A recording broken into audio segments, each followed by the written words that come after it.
అందరికీ నమస్కారం. జ్ఞానజ్యోతి 120 రోజుల సర్టిఫికేట్ కోర్సులో భాగంగా అంగన్వాడీలో ఆటల ఆధారిత అభ్యసన అనే మాడ్యూల్‌కి స్వాగతం. రండి, మనమిప్పుడు పాఠశాల సంసిద్ధత అనే అంశానికి సంబంధించిన ఉప మాడ్యూల్ గురించి తెలుసుకుందామా? ఈ ఉప మాడ్యూల్ ముగిసే సమయానికి మీరు ప్రారంభ తరగతులలో పాఠశాల సంసిద్ధత దశ యొక్క ప్రాముఖ్యతను గుర్తించగలరు. విద్యా ప్రవేశ్ సిఫార్సులను గుర్తు చేసుకొనుట. మీకొక విషయం తెలుసా? దేశవ్యాప్తంగా ఉన్న 3 సంవత్సరాల వయసు గల పిల్లల్లో దాదాపు 20% మంది, 4 సంవత్సరాల వయసు గల పిల్లల్లో 15% మంది పూర్వ ప్రాథమిక పాఠశాల, అంగన్వాడీ కేంద్రాలలో నమోదు కాలేదని గ్రహించగలరు. ఈ వయసు పిల్లలు పూర్వ ప్రాథమిక పాఠశాల విద్యని కోల్పోవడం వలన వారిలో ఏ ఏ నైపుణ్యాలు అభివృద్ధి చెందవో ఒకసారి ఆలోచించి చూడండి. సాధారణంగా కొంతమంది పిల్లల పూర్వ ప్రాథమిక పాఠశాలకు అంటే అంగనవాడికి హాజరై ఉండకపోవచ్చు. హాజరైనా మంచి పూర్వ ప్రాథమిక విద్యను పొంది ఉండకపోవచ్చు. ఇలాంటి పిల్లలు పాఠశాల వాతావరణానికి అలవాటు పడటానికి మనం ఎలా సహాయం చేయవచ్చు? పూర్వ ప్రాథమిక పాఠశాల అనుభవాన్ని కోల్పోతున్న పిల్లలు 1వ తరగతికి వచ్చేలోపు ఏ విషయాలను నేర్చుకోవాలో తెలుసుకుందామా? పిల్లలు సూచనలను వినటం, తోటివారితో సంభాషించటం, పుస్తక నిర్వహణ వంటి విషయాలను నేర్చుకుంటారు. ఇవి వారి తదుపరి పాఠశాల అభ్యసనకు ఎంతగానో దోహదపడతాయి. ఇప్పటి వరకు మనం తెలుసుకున్న విషయాలను దృష్టిలో ఉంచుకుని పిల్లలను పాఠశాల విద్యకు ఎలా సంసిద్ధులను చేయాలో తెలుసుకుందామా? సంసిద్ధత అనేది కేవలం పిల్లలకి మాత్రమే పరిమితం కాదు. వారితో పాటు వారి కుటుంబము మరియు పాఠశాల కూడా అనువైన అభ్యసన వాతావరణం కల్పించేందుకు సంసిద్ధతను కలిగి ఉండాలి. పిల్లలకు సంబంధించి సంసిద్ధత అంటే ఏమిటి? పాఠశాల కోసం పిల్లల సంసిద్ధత అనేది పిల్లలు పాఠశాల విద్యలో రాణించటానికి, వారికి ఎదురయ్యే సమస్యలను ఎదుర్కోవటానికి అవసరమైన నైపుణ్యాలను కలిగి ఉండటం. ఈ నైపుణ్యాలకు కొన్ని ఉదాహరణలు: వారి తోటి పిల్లలతో కలిసి పనిచేయటం, క్రేయాన్స్, పెన్సిల్స్ పట్టుకునే విధానాన్ని సాధన చేయటం, ఉపయోగించటం, సూచనలను వినటం మరియు ప్రతిస్పందించటం మొదలైనవి. పాఠశాలకు పిల్లల సంసిద్ధులైనట్లే పాఠశాలలు కూడా పిల్లల కొరకు సంసిద్ధమవ్వాలి.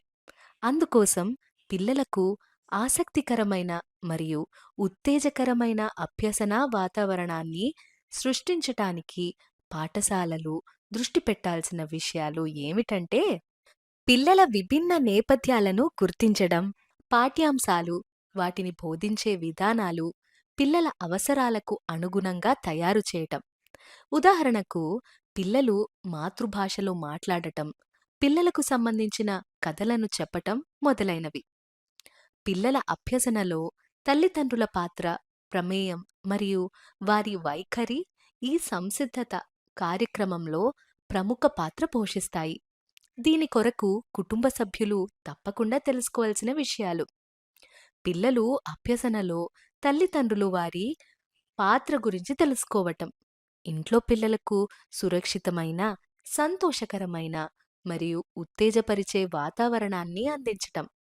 పిల్లల అభ్యసన పాఠశాలలోనే కాకుండా ఇంట్లో కూడా కొనసాగుతుంది కాబట్టి పాఠశాలతో నిరంతర సంబంధాన్ని కలిగి ఉండాలి.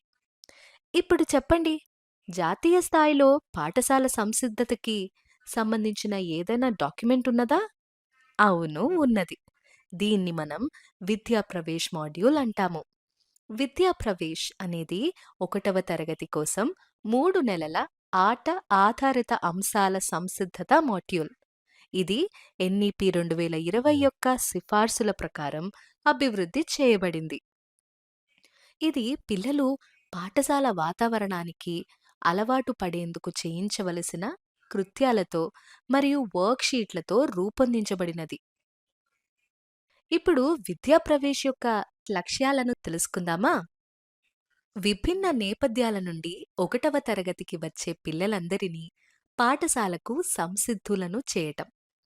పిల్లల్లో పూర్వ ప్రాథమిక విద్య నుండి 1వ తరగతి జరిగే మార్పు సున్నితంగా ఉండేలా చూసుకోవటం. పాఠశాలలో ఆనందదాయకమైన, ఉత్తేజకరమైన వాతావరణాన్ని అందించటం.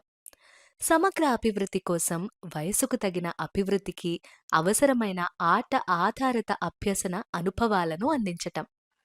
విద్యా ప్రవేశ్ యొక్క విస్తృత సిఫార్సులు ఏమిటో తెలుసుకుందామా? తగిన బోధన, అభ్యసన సామాగ్రిని ఉపయోగించుట. తరగతి గదులలో సౌకర్యవంతంగా కూర్చోటానికి ఏర్పాటు. స్వేచ్ఛ ఆటల కోసం లెర్నింగ్ కార్నర్స్ ఏర్పాటు చేయటం.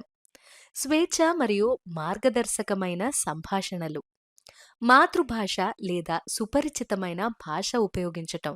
నిరంతర పరిశీలనలు మరియు అంచనాలు నిర్వహించటం.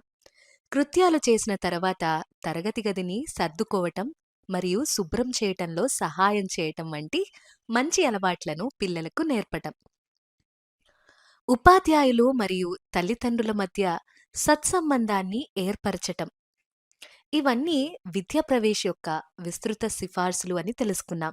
రాబోయే విద్యా సంవత్సరంలో 1వ తరగతిలో ప్రవేశించటానికి సిద్ధంగా ఉన్న పిల్లలతో అంగన్వాడీలో నిర్వహించే పాఠశాల సంసిద్ధత కృత్యాల ఉదాహరణలు ఇక్కడ ఇవ్వబడినాయి.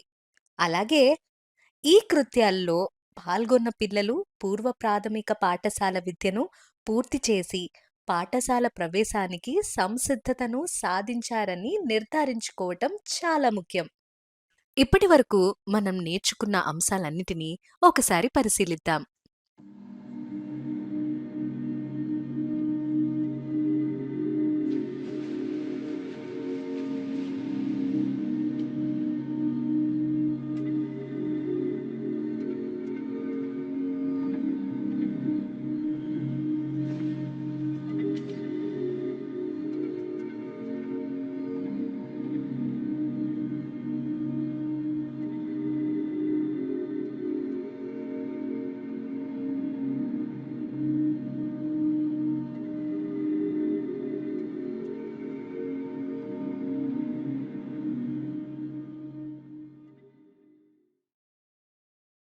ధన్యవాదాలు.